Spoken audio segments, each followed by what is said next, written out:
หมายสงค่ะเมื่อในข่าวใจแรงคนฟังคนโค้งและจุ่มไต้มิวสิกทีวีเฮาค่ะ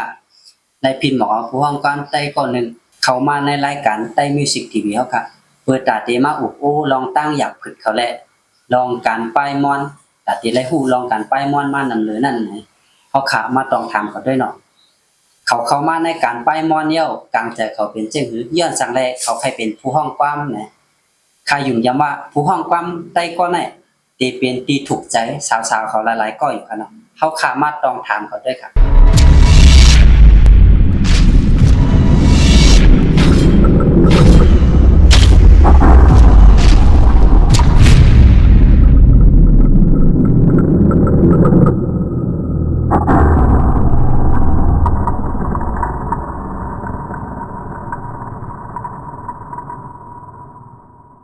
เอามาชงค่ะพี่ชายกันคือเอา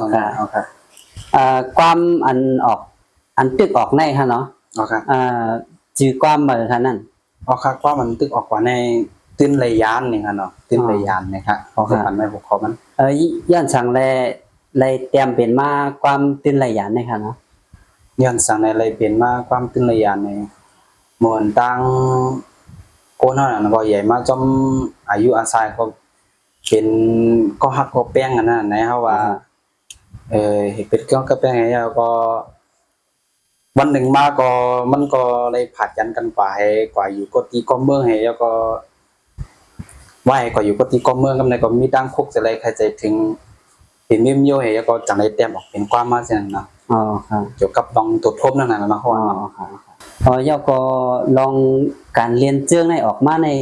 ด้วยดีด้วยเด็กๆค่ะเนาะอันในเป็นพี่ใจแทนคือเฮาว่นเอาก้อยค่ะค่ะหนังย้อนทางแลเป็นมาเพียงความตื้นระยานแล้วก็ย้อนทางแลเป็นมาเจิงนะฮะเนาะก็คือว่าข้าก็เอาลองตรวจพบกำนำเนาะใน6ปากในแค่ว่าบอก90%เลยเนาะเอาลองตรวจพบมาก็มาเล่าเรื่องมาว่นให้ก็มาเล่าเรื่องก็เตรียมไว้ก็ทัดออกเฮ็ดออกเป็นเจิงที่ไหนมาครับค่ะหันแม่นฉากนึงค่ะนะนั่งเจิงเข้าในได้ว่าเรียนลีติเด้ค่ะเนาะมือพี่ใจแดนคือเฮาตึกเตรียมความอยู่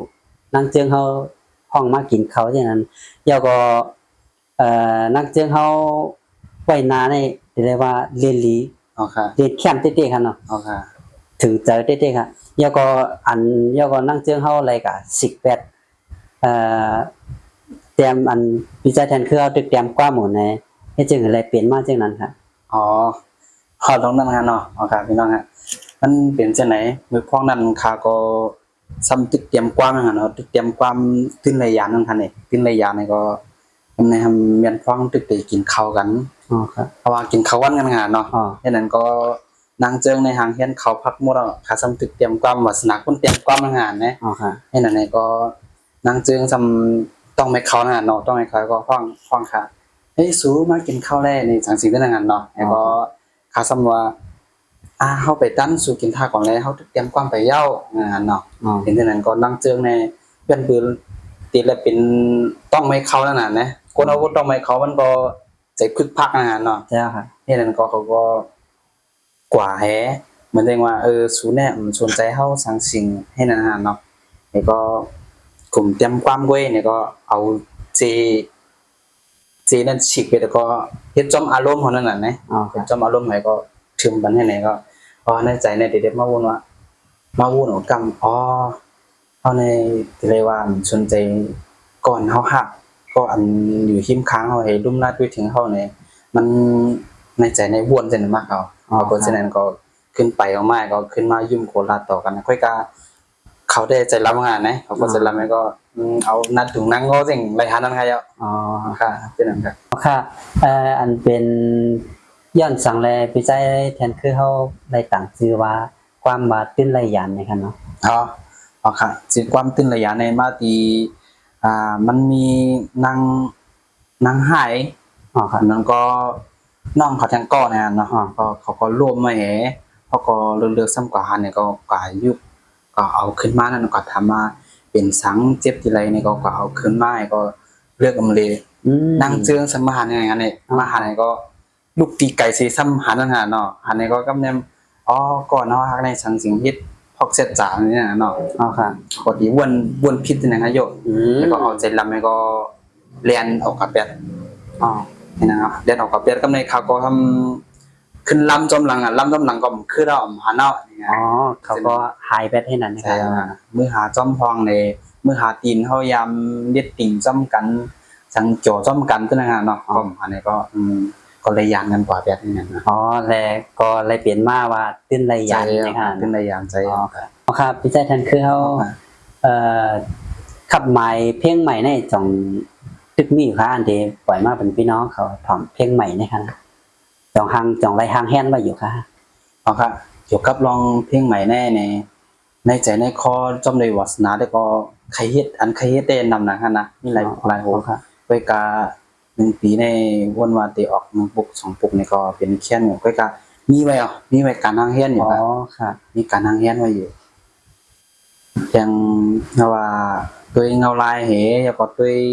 เห็นแฮงเงินอย่างนั้นเนาะเป็นเบอร์ในการใบมอนแต้วในเกี่ยวกับลองเงินตัดที่เฮ็ดเพลงความ1ปุก1โหตัดที่ไทยตัดที่ตีเอาเจมือกว่าอัดเสียงแล้วก็ถ่าย MV ต่อป้อยาวนะฮะเนาะมันก็โดดใจเงินดังบ่ตั้งเสียงนี่ก็เพราะฉะนั้นไอ้ด้วยเห็นแฮงเงินเฮ็ดกว่าฉะนั้นครับ อ๋อครับ มีแต่มีแผนการตัดที่ออกไว้อยู่ครับ อืม ครับ อ๋อครับพี่ใจทันคือเขา เอาค่ะ เหมือนเจียงหนังว่าเขาว่าเขาใครเฮ็ดเพลงใหม่เขาใครเฮ็ดเพลงหนึ่งปุกแหน่ เอาค่ะ เตรียมเอา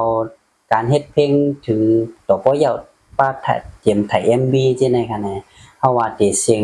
การจะจ่ายมันติเหมาะกะคือค่ะพี่ใจทันคือเขาจงติรับปานใดคะ เขาก็เอาความพวกเขามีคำมีความนี่ก็เอาความเฮากว่าเฮ็ดนี่ก็มันก็สิรักษาเงินอย่างนั้นเนาะ อ๋อค่ะ เขาก็เอาความเฮากว่าวางแหแล้วก็เจียมผู้เยาความนี่ก็เขาก็เอาไม้ก็นากันตั้งคุณแถงตีในตีก้อนในกองมันก็กะขันแปลกเปลืองกันนะฮะ อ๋อค่ะอ๋อ แล้วก็อยู่ที่เขาปลูกกันขนาดนี้ อ๋อ เงินได้ก็ที่เอมันได้ก็หลวงห้างเฮียนได้ก็10,000ปลายๆได้ขึ้นหลวงมีไว้อยู่เนาะ อ๋อค่ะ ครับอย่างในอ่าเจมมันก็ใช้จ่ายกูลองกูอันงานเนาะ อ๋อค่ะ เพราะกว่าไกลนี่ก็มันก็ได้ใช้จ่ายนำทางอีกนี่ก็ก่อนที่ห้างเฮียนไว้หมอกหมื่นปลายนะครับว่า อ๋อค่ะ อ๋อครับความหนึงโหนั่นดีเซ็งหมอก15,000กันเนาะบ่เฮ็ดเข้มก่อนเนาะอยู่ที่เฮ็ดเข้มเนี่ยเฮ็ดเข้มทางหารนะ อ๋อค่ะ แล้วก็อยู่ที่เห็นยังเฮาป้าของเอเพราะว่าเฮาใครเฮ็ดเอามีเจิงมีนั่งเจิงใจเจิงหังเฮาใครห้องความตัวเจ้าก็ห้างกล้วยไถห้างกล้วยเฮานี่ก็พอดีรักษาเงินเฮาแทงอีกนึงนี่ครับ อ๋อค่ะอ๋อค่ะ อ๋อค่ะฉะนั้นครับ อ๋อค่ะพี่ใจทันคือเขาเดจากเขาเรียนกันไปมอนห้องความเนี่ยเนาะ อ๋อค่ะ ตั้งแต่เรียกค่าห้านั้นก็เตรียมมืออย่างมากเลยด้วยค่ะ อ๋อค่ะเดี๋ยวจะวาสนากันใบมอนได้ก็ทีมเฮาติดก็ได้เรียกกันยันเนาะ อ๋อค่ะ ก็เลยเรียกทีมเฮาปันเล่งกว้างนะครับเนาะ อ๋อค่ะ นี่นั่นก็วาสนาก็อยู่เมืองเฮาแต่ก็ห้องเจ้ามือจอมรวยน่ะก็มาเมืองไทยเนี่ยก็ถามว่าได้เลยมีที่ตั้งในมาเฮ็ดเป็นเพลงความ1ปุก1โพเต็มเสียงต่อยเสียงตั้งหมดน่ะมันได้เป็นมาความ1ปุกในอันทางก็ค่ะเนาะ อ๋อค่ะ แล้วก็อยู่ที่วาสนาก็แฮงแหในใจก็ใครเฮ็ดมองแล้วก็ย้ำนอนฝันไว้ขนาดเนาะ อ๋อค่ะ เอาค่ะให้สิ่งไหนก็ได้เป็นความมา1ปุกเดี๋ยว1ปุก2ปุก3ปุกมาซึ่งก็อ๋อ อ๋อค่ะอ๋อค่ะพี่ใจทันคือเขาออกความในหลายปุกเดียวค่ะเดียวก็ปุกอันตั้งสุดในจือความเบอร์ค่ะเนาะ เอาค่ะเพลงความได้ก็ตีเฮ็ดมาได้ก็เมื่อเดียวได้ก็มีบอก8ปุกอะเนาะ อ๋อค่ะ แล้วก็ปุกอันตั้งสุดได้เฮ็ดมาได้ก็ยิงไกลยิงใจถึงนี่ครับสิก็ อ๋ ขอความ อ ได้ ยิงไปยิงไป ตีเฮ็ดมาได้เมื่อปี2017นั่นค่ะเนาะ อ๋อค่ะอ๋อเดี๋ยวเลยว่าเขากันไปมอนมาถึงเหี่ยวค่ะ เอา เนาะ ค่ะใช่ค่ะ ถ้าอันเป็น เอาล่ะ จือใจแทนคือไหนอันเป็นไหนต่างมาแต่เมื่อเรียกค่าอันนั้นก็เป็นจือไปมอนไปค่ะ เอาค่ะชื่อใช้แทนคือในกินเจมือเหมือนนั้นมั้งค่ะ อ๋อ เจมืออีกมือไปเข้าไปมอนก็ตึงใส่ไว้จังไหน อ๋ออัน ไป นี้ มอนมาก็ตึงเหมือนใจแทนคือ อ๋อ เนี่ย ค่ะอันนั้นเดี๋ยวเลยว่าเป็นจือเต้เต้เท่ากัน เอา เดียว ค่ะใช่ค่ะ อ๋อค่ะอ๋อค่ะอ๋อ เอาค่ะลองตั้งหยับผึดในการอันเตตาเดเลยเฮ็ดเพลงออกมาหนึ่งปกแน่ๆมีลองตั้งหยับผึดจึงเอาค่ะเกี่ยวกับลองการเตรียมความในได้ก็ลองอยากเปิดได้ก็ได้ว่าบ่มีกะคั่นเนาะอ๋อค่ะเพิ่นไปว่ามันเป็นวาสนาแล้วก็มันเป็นการตรวจทั่วเพเฮาก็วนเอาปองไอ้บางปอกก็อยู่แม่นในลิกในลายมันทำมางำมาเหมือนกันตั้งอันตรวจทั่วในก็เขาก็วนเอาซึ่งนั้นก็เอาอายงงั้นเนาะเอาอายงให้ก็ขึ้นวนเอาลองกันเป็นป้นไม้ก็เตรียมออกว่าเป็นโฮเหมือนจังว่าเฮาตีเตรียมความมันเปิงเตียงขึ้นระยะนี่ก็เขาก็เอาตุดทบคายเตรียมกว่าอันเป็นตีกำนำงานอ๋อเนาะค่ะก็เบอร์ซึ่งนั้นก็ลองหยับไปได้ก่อนบ่มีกะค่ะอ๋อเอาค่ะพี่ใจแทนคือเขา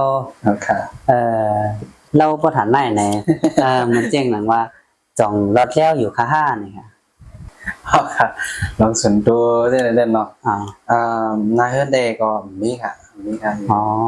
รถเลี้ยวอยู่ก็เรียกว่าจังได๋อ๋อมาเร็วได้แปลว่ารถแล้วอยู่นั่นขนาดเนาะธนาคารรถเลี้ยวค่ะเอาค่ะอันเป็นพี่ใจแทนคือเขาแต่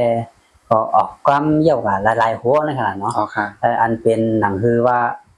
เซียนหุ้นใหม่เฮาได้เนี่ยพี่ใจแทนคือเฮาใครมีความผักถึงเขาจึงอันตึกเตใครเป็นผู้ห้องความอยู่นี่ขนาดนั้นเนาะอ๋อค่ะเกี่ยวกับลองผู้ห้องความตึกเซียนหุ้นใหม่เลยสังอันตึกออกไว้ปุก2ปุกเลยสังในใครฝากถึงพี่น้องเขาได้ก็ให้พี่น้องเขาขับปันแห้งพวงความเพลงความใหม่เลยสังพวงความอันเป็นชื่อเสียงหลังไว้จิโมอันตั้งในสังในใครฝากถึงให้หนังคือไปมอนไตเอาพอดีขึ้นใหญ่ขึ้นกับเปียงเปิ้นให้มันบ่ขึ้นจันนั่นหาเนาะอ๋อค่ะหนังเพลงความไตเอามันบ่ได้คือเข้มตื้อหรือในกว่าแทงในใครฝากถึงพี่น้องผู้ปัญญาเขากับปันแฮงช่องอันมันจึงว่ามื้อแล้วก็เปิ้นก็ได้มีพวงความหลายๆก็ออกมาเฮ็ดช่องทางกุ้ยเลยสังนี่ก็ขอจอยฟอลโลว์ปันเลยสังแล้วก็ขอจอยปันแฮงเลยสังในหนังเป็นความไตเอามันบ่ได้ขึ้นใหญ่ขึ้นกลับมานำเลยเก่าแทงนี่ค่ะตรงซี่นะครับอ๋อค่ะอ๋อค่ะตอนตาวันมื้อในตั้งจุ่มเฮาคาไต้มิวสิกทีวีนะยินจมพี่แทนคือเอาเด็กๆค่ะที่อันมาอุบโอเอาว่ามาพบทบกันอุบโอกันลองการไปม่วนเฮานั่นคือพี่น้องเขาบ่ได้ฮู้นะอย่างยินจมเด็กๆค่ะอ๋อค่ะหมายสงค่ะยินดีค่ะ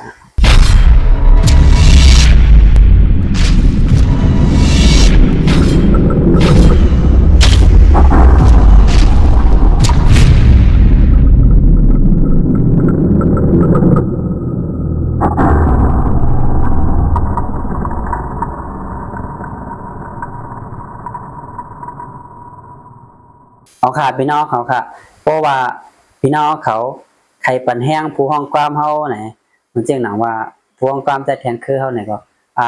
กว่าติดตามช่อง YouTube เขาอยู่ที่ไหนค่ะอย่าลืมติดตามคณะเยาก็ติดตามไว้ช่อง YouTube ไต้มิวสิกทีวีเดมี่ลองตั้งหู้นำตั้งหันกว้างอยู่เลยลองไปมอนไต้เฮามาผักปันพี่น้องเขาค่ะเพราะว่า EP หน้าในเฮาได้กะพบทบผู้ห้องความก็เลยนะเยาก็ลองตั้งหยับกับผู้ห้องความก็เลยนะพี่น้องเขาอย่าลืมติดตามไว้ค่ะเนาะช่องไต้มิวสิกทีวีค่ะเนาะไม่สงคราม